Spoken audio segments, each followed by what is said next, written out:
ბათუმის სასპორტო სკოლაში ბერძნულ-რომაული სტილით მოჭიდავე 18 წლამდე სპორტსმენთა შორის შეჯიბრი გაიმართა, რომელშიც მონაწილეობას ბათუმის, ხულოსა და ხელვაჩაურის მუნიციპალიტეტების 80-მდე ახალგაზრდა იღებდა.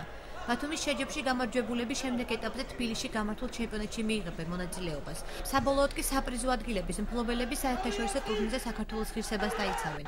სპორტული ღონისძიება აჭარის სპორტისა და ახალგაზრდობის საქმეთა დეპარტამენტის მხარდაჭერით გაიმართა. გამარჯვებულთა შემდგომ ეტაპზე ასპარეზობას იგივე უწყება დააფინანსებს. თითქმის ყოველწლიურად ვატარებთ ამ შეჯიბრებას, როდესაც საქართველოს ჭაბუკთა ჩემპიონატი ტარდება, წინ უსწრებს ეს ჩემპიონატი, ამ ჩემპიონატის შემდეგ ვარჩევთ აჭარის ჭაბუკთა ნაკრებს, რომელიც კომპლექტდება და იღებს მონაწილეობას საქართველოს ჩემპიონატზე.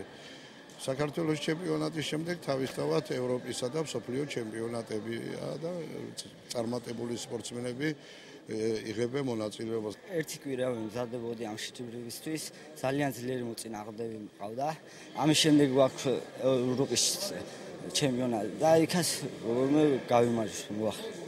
გამოვლინდება დღევანდელი შეჯიბრებით აჭარის ნაკრების გუნდები და წევრები, ასე რომ შემდეგ ესენი მიიღებენ მონაწილეობას საქართველოს ჩემპიონატში და საქართველოს ჩემპიონატიდან გვაჩვენებენ შედეგს, თუ რა შედეგი ექნება შემდეგ.